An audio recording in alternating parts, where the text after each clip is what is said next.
Bom dia, boa tarde, boa noite. Estamos aqui mais um podcast com base em quê? Hoje estou aqui com o Renato Calvilla. A gente vai falar um pouquinho sobre treinamentos de compliance, é isso? Certamente. Como que os treinamentos são feitos, como que a gente faz para eles funcionarem.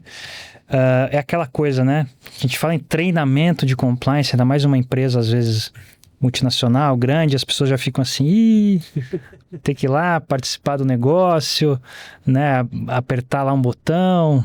A gente já viu até, não vou dar nomes aqui, mas algumas pessoas que deixavam lá, né? Davam play, deixavam a tela lá no treinamento online e seguiam trabalhando. Então, tô brincando aqui, mas o assunto é sério, no sentido de como que os treinamentos em compliance podem ser úteis, né? Podem ser efetivos, para que não seja aquele compliance para inglês ver, e sim um compliance de utilidade. Então, Renato, pensando nisso, né? Como já antecipamos aqui, tem aqui esse modelo mais tradicional, assim, que é uma tela, ou enfim, as pessoas ali dando treinamentos esporádicos. Agora, como que a utilidade de um programa de compliance, pensando aqui, focando no treinamento, pode realmente agregar valor para uma organização, talvez fugindo um pouquinho desse modelo mais tradicional, se for possível, né? Porque também há empresas que preferem modelos mais clássicos. Não sei se há aqui que dinâmica a gente pode falar. Há diferentes dinâmicas, né? Saúdo aqui o pessoal que está sempre curtindo os nossos vídeos, os nossos episódios, nos acompanhando aqui nos diversos temas que a gente traz. Então, muito obrigado pela audiência, pela contribuição. Olha só, há várias formas de você abordar o tema de compliance em uma organização. Certamente, quando você aborda o tema de compliance, um dos tópicos que você precisa cuidar é necessariamente o treinamento, certo? Que é a forma como você passa para as pessoas aquilo que você tem interesse que as pessoas aprendam, que as pessoas absorvam e que as pessoas pratiquem no seu dia a dia, né? Qual que é o problema, né? O problema é que às vezes o treinamento vira apenas um checklist burocrático. Ou seja, eu preciso treinar tantas pessoas. Eu preciso reportar para alguém que eu treinei tantas pessoas, né? Então é muito comum as pessoas se espantarem. Nossa, mas você não fez nenhum treinamento ainda esse ano, né? Já estamos aqui em novembro, quase dezembro, você não fez nenhum treinamento. Aí a pessoa corre lá para fazer qualquer coisa e bota 50 pessoas numa sala, né? Num treinamento muito passivo. Aliás, um cenário muito comum de treinamento e compliance geralmente é o seguinte, né? Até pensa comigo aqui, me ajuda a lembrar das suas próprias experiências, que você vai ver que isso tem um eco na realidade. Geralmente quem manda um convite de treinamento é o RH, geralmente, né? Não necessariamente, mas geralmente é o RH, certo? E aí vem um título lá, treinamento anticorrupção, sei lá. Quando as pessoas recebem isso, já diz treinamento anticorrupção, o que isso tem a ver comigo, né? Já diz assim, você vai, pergunta pra pessoa do lado, você vai? A gente precisa ir nesse negócio? E às vezes marca sexta, 5 da tarde, assim, né? Então, sem estratégia. Isso. Né? Então tem essa situação de a pessoa já recebe o convite assim, dizendo, nossa, isso aqui já não caiu bem, né? Aí quando chega no dia, chega lá no treinamento, a pessoa tá com uma agenda, pode estar com uma agenda lotada, com, né, e-mails a responder, coisas a dar vazão no seu dia a dia normal de trabalho, e no entanto tem que ir lá numa sala, né, organizada pelo RH, por exemplo, para ouvir alguém falar sobre anticorrupção, né? Chega lá, a pessoa começa a falar sobre anticorrupção de uma forma muito jurídica, certo? Então, assim, o que é corrupção? Cita o artigo da lei, lê a lei, né? O artigo tal diz que corrupção são, né, essas 5 condutas aqui, por exemplo, né? As pessoas durante o treinamento vão dizer, cara, eu nunca vi isso aqui não se aplica a mim, né? E aquele cenário só vai piorando. Piorando. Por quê? Porque as pessoas não enxergam que aquilo tem alguma utilidade prática para o seu dia a dia. Sim. E o pior, as pessoas saem do treinamento, voltam para o seu mundo normal de trabalho e não encontram nenhuma relação, né, com as suas situações do dia a dia em comparação ao que viram no treinamento. Então, assim, fica uma coisa muito desconectada da realidade. quando não acontece a situação de as pessoas perceberem que os seus colegas ou os seus superiores fazem coisas contrárias ao treinamento, Sim, né? Então, assim, às vezes o treinamento é longo, né? sim. É muito passivo, sei lá. Então você criou aqui um cenário totalmente desfavorável às pessoas aprenderem alguma coisa, as pessoas absorverem alguma coisa. Desculpa, Renato, só um exemplo que eu lembrei aqui da vida real, né? Um caso que já vi de... Tinha um gerente, né, que tinha algumas reclamações de assédio moral. Uhum. Inclusive com processos judiciais e tal. E aí, ao invés de a alta liderança falar, não, vou falar com uma pessoa aqui, vou tratar o caso, falou, não, vamos dar um treinamento sobre assédio moral para todos. Uhum. E no meio estava o gerente lá, imagina. E todo mundo abaixo, no treinamento, pô, já vi isso aqui e tal, mas assim, ninguém, então... Ninguém podia falar. Ninguém confronta. Isso, exato, fica meio que um tabu, assim, né? Uma coisa... Então. mas eu também não vou confrontar, porque senão vai parecer que eu tô indo contra a empresa, né? Fica aquela coisa meio estranha, né?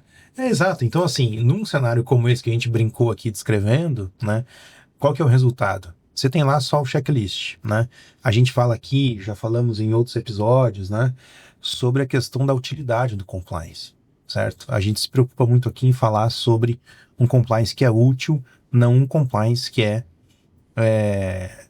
ou de fachada, ou de cumprir em checklist, ou apenas de reportar para alguém que alguma coisa foi feita, né? Só um parênteses, não que isso não possa ser feito e até seja desejável que haja reporte, que haja checklist, mas... Rodrigo, eu acho que essa é a regra, inclusive. Né? Sim, mas eu digo, é importante que isso tenha. É parte do programa. Mas não apenas, né? Exato. Só para ficar claro. Exato.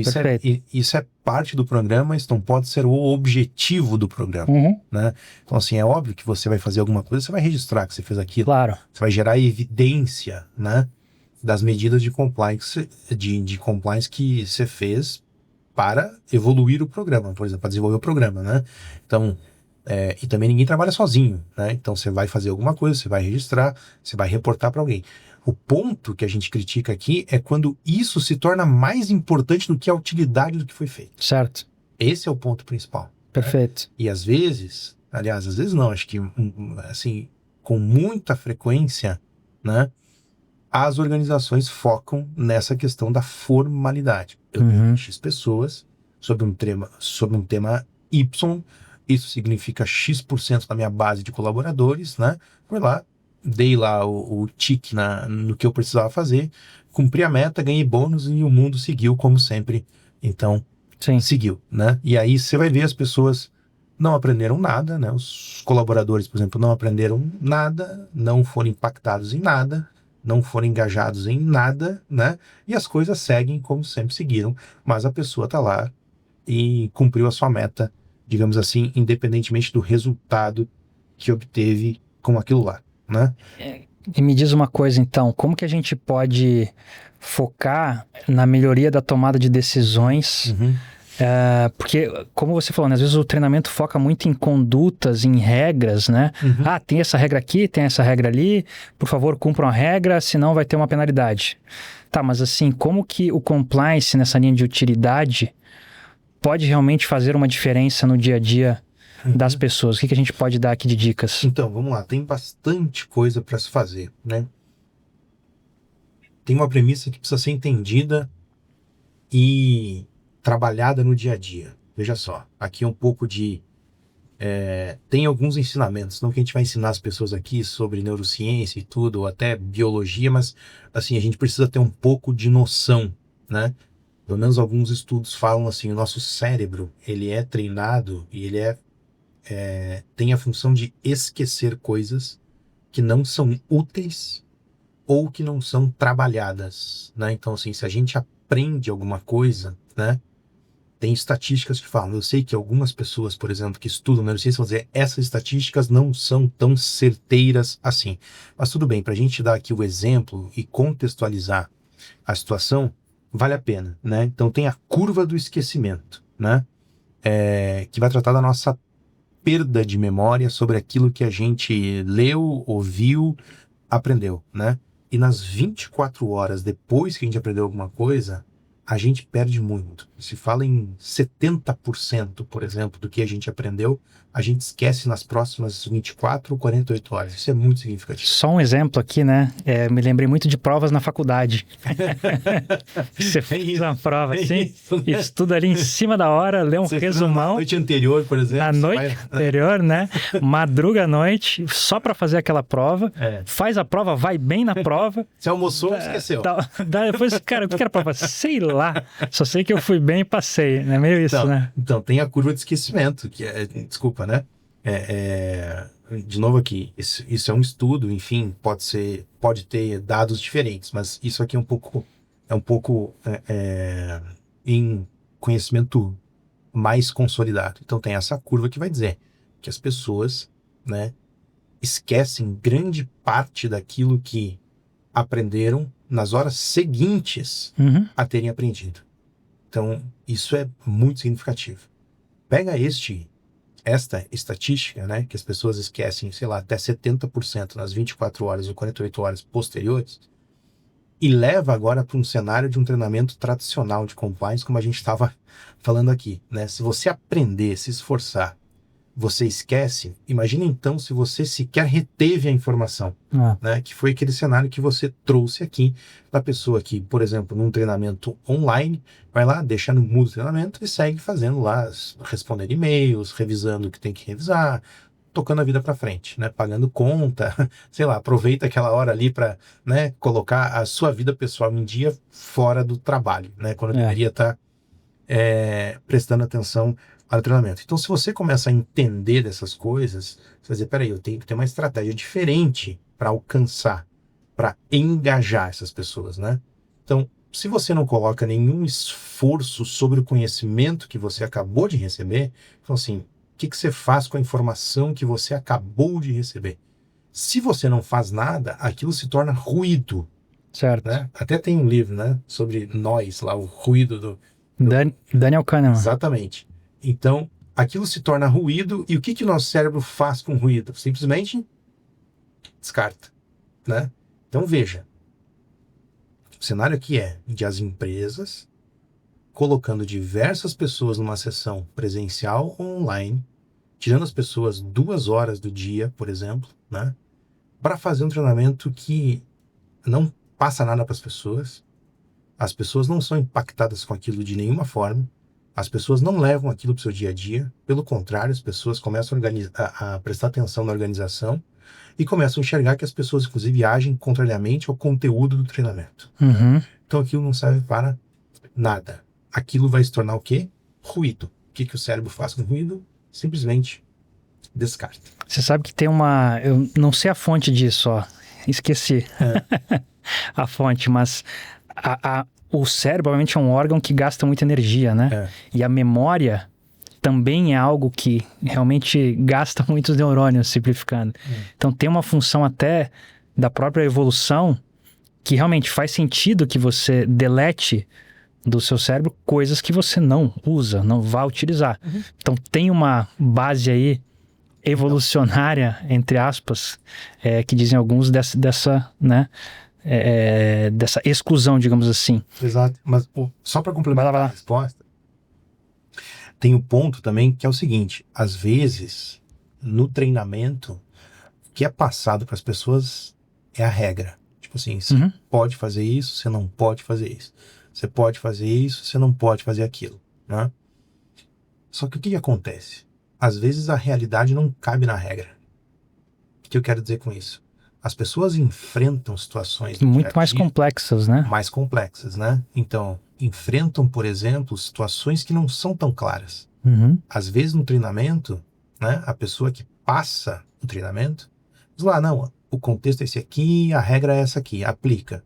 A pessoa aplica, né, porque a situação está controlada, digamos assim. Sim. Agora, no ambiente fora da sala do treinamento, né, onde tem, por exemplo, pressão, a pessoa tem uma meta para bater, por exemplo, né? Ou o bônus da pessoa, a remuneração da pessoa depende de fechar aquele negócio, de bater ou de cumprir aquela meta. A tendência da pessoa é fazer aquilo de qualquer jeito, ou do jeito que der, para que ela atinja o resultado que ela precisa.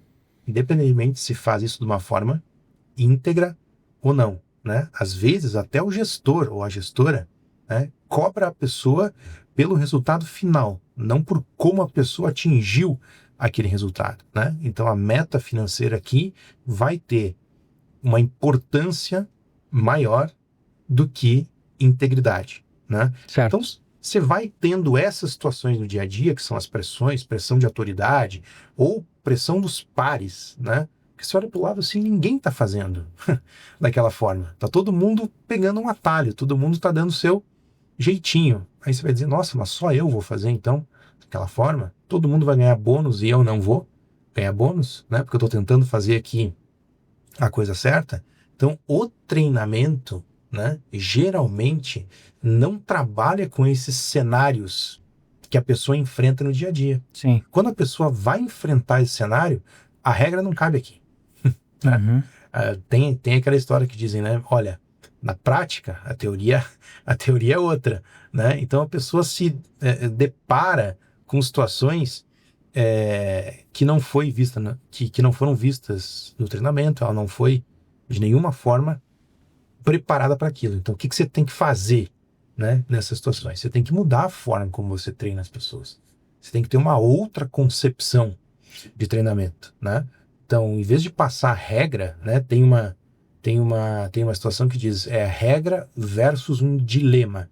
Então, assim, em vez de passar simplesmente a regra, né, faz a pessoa pensar, diz assim, nessa situação o que você faria, né? Que é uma coisa super simples, né? Até mais legal, né? Mais dinâmico. Até mais dinâmico. É. Aí a pessoa vai começar a reter informação. Sim. Aí você vai começar a engajar a pessoa, né? Uhum. Então, assim, olha, em vez de falar pode ou não pode, dá a situação, dá o contexto e diz como você agiria. Porque se a pessoa pegar aquela informação e trabalhar aquela informação para chegar em algum resultado, ela vai reter muito mais aquele aprendizado, né? Vai fazer o cérebro trabalhar aquela informação e, portanto, aquilo vai deixar de ser um ruído, né? Outra coisa muito comum é as empresas têm, por exemplo, um treinamento anual Certo. de compliance, certo? Um treinamento anual. Ou, sei lá, o Compliance Day, né? Pode ser exato, que é super comum também, Isso. né? Uma vez por ano, né? Assim, se aquela informação não é repetida no tempo, né? E de forma espaçada, com frequência, não vai haver retenção de Certo. informação aqui, né? Então, em vez de se fazer uma vez por ano, né, é melhor você fazer micro sessões, que se chama de micro-learning, Uhum. né, ou micro-learning. Melhor você fazer isso e sessões de 10 minutos, mas repetidas no tempo, do que fazer um treinamento anual de 2 ou 3 horas, né? A retenção das pessoas sobre aquilo vai ser muito diferente, né? E tem um outro ponto também que é... Desculpa, só um parênteses que eu lembrei de um caso também, de uma empresa que sempre que o CEO falava sobre qualquer assunto, o CEO falava, antes tinha um videozinho de segurança, curto, antes do tema, porque pode ser compliance. Aí antes, sei lá, tinha 5 minutinhos, algum vídeo que era aleatório, não era sempre o mesmo, com uma regra de segurança. Falou, não, assim as pessoas retêm muito mais. Só lembrei que pode ser mais ou menos nessa linha, talvez, de ter momentos curtos, mas reiterados sobre aquele assunto em momentos do dia ou da semana para ajudar na retenção de informações, né? Exato. Então, assim, nós abrimos aqui o episódio falando sobre por que o treinamento tradicional não é mais útil para compliance, né? Uhum. Então, esses são todos os fatores. Certo. Uma outra situação é você aplicar, eu sei que o termo já ficou um pouco pejorativo, talvez o storytelling, mas com emoção. O que significa emoção? Quando a pessoa sente alguma coisa naquele tema, pode ser raiva, pode ser uma boa emoção, pode ser uma emoção ruim, sei lá, né? Ela é impactada sobre aquele tema de uma forma que ela leva mais tempo para descartar aquilo ali, porque causou alguma coisa nela, e ela vai usar aquela informação em alguma situação, vai remeter ela a alguma outra situação que vai fazer ela reter aquela informação. Então, quando você faz, né, um treinamento dando exemplos reais e mais próximos exemplos reais e próximos à situação das pessoas, as pessoas são impactadas, as pessoas vão reter mais aquilo, portanto, a chance de elas usarem aquele conhecimento que elas tiverem na sua vida prática aumenta, né? Certo. Então, quando você está falando para executivos, né? Se você der exemplos reais de, olha, uma pessoa muito parecida com você sofreu isso aqui, né? Ou quando você está falando, por exemplo, a área de vendas e você traz situações típicas e recorrentes da área de vendas, né? As pessoas tendem a ter mais utilidade ou a tirar mais utilidade daquilo ali em comparação a você fazer um treinamento genérico, né? E o mesmo para todo mundo. Mas aí você vai pensar, pô, mas a regra não é a mesma? Sim, a regra é a mesma, mas os contextos nos quais as regras são aplicadas são diferentes. Claro. E nessa linha, então, Renato, acho que quanto a mecanismos que podem fazer a diferença, acho que a gente já está falando aqui, né? No sentido de, então, trazer elementos concretos, reais, que tenham impacto na vida das pessoas, que não sejam abstrações de literatura acadêmica dos anos 80 ou algo do gênero, né? Agora, também para pensar um pouquinho, então, o que você pode dizer, acho que tanto em termos de como que o treinamento pode, então, ser importante e se ele é tudo, digamos assim, ou há outros elementos que dentro de um programa de compliance podem ser interessantes, não sei se aliados ao treinamento, ou se é uma questão de cultura, ambiente da empresa, como... então a pergunta é, né, como que um treinamento pode ser efetivo e mais... Só um treinamento é suficiente, ainda que recorrente, com isso tudo? O que a gente pode dar aqui de dicas para as pessoas interessadas? Compliance é um processo, né? Se eu falar para você assim, olha, um processo de emagrecimento, será que uma coisa só que você muda resolve? Geralmente não. Só se parar de comer. Mas aí você vai ter outro problema. Né? Ou se você pensar num acidente aéreo, né? Nunca é uma causa só que leva aquela consequência, né? Em compliance não é diferente, né? Compliance é um processo também que precisa ser nutrido, precisa ser desenvolvido e precisa de um contexto para poder florir, digamos assim, florescer, né? O que isso significa? O treinamento sozinho não vence cultura, né? A cultura precisa, pelo contrário, a cultura precisa reforçar o que as pessoas viram no treinamento. Senão vai acontecer aquela situação de a pessoa tá ali num treinamento anticorrupção, por exemplo, e aí sai da sala, vai para uma reunião ou para uma interação com o agente público e tá lá o gestor da pessoa tentando alguma vantagem indevida em relação ao agente público, né? Então, assim, as coisas ficam descasadas, as coisas não ficam conectadas, né? Mas é preciso, então, uma espécie de um ecossistema de integridade, né? O que significa isso? A empresa não pode se sabotar em relação à compliance. Traduzindo aqui de uma forma mais palpável, né? Então, assim, se você diz, olha, tem que seguir a regra, ou não pode isso, não pode aquilo, depois um gestor ou uma gestora de uma área não pode colocar uma regra ou não pode colocar uma meta que o que importa é só o resultado financeiro e não como você chegou lá, né? Então não adianta você ter um treinamento dizendo, isso não pode, aconteceu isso aqui, conta uma história, chega lá na prática, né? A pessoa diz assim, nossa, para eu ganhar esse bônus aqui, então tudo que eu tenho que fazer é chegar até lá, e não importa como é que eu chego lá, né? Então assim, o treinamento sozinho não adiantou, porque o ecossistema no qual a pessoa está envolvida não contribui, não reforça aquele ensinamento do treinamento, né? Então assim, dificilmente o treinamento vai ser isoladamente suficiente. Isso não significa, obviamente, que não deva ter treinamento. Certo. Assim, se você pegar qualquer elemento de um programa de compliance, você vai entender, nossa, isso aqui realmente é importante. Agora, se você isolar esse elemento, né, ele não vai fazer diferença no vácuo, digamos assim, né? Precisa de uma complementação de funções. Então, eu tenho que ter lá uma regra bem clara, uma política que vai reforçar essa regra, depois eu preciso treinar as pessoas sobre isso, depois a minha prática precisa fazer com que a realidade converse com a regra, converse com o que foi treinado e assim por diante, né? Depois, também tem uma coisa importante aqui. Em um dos episódios, a gente falou sobre investigação interna. Uhum. A investigação interna, né? E depois, se confirmando a denúncia, por exemplo, sobre uma violação de uma regra interna ou externa, né? Se não houver a consequência para a pessoa que violou, também a utilidade do programa de compliance vai embora, né?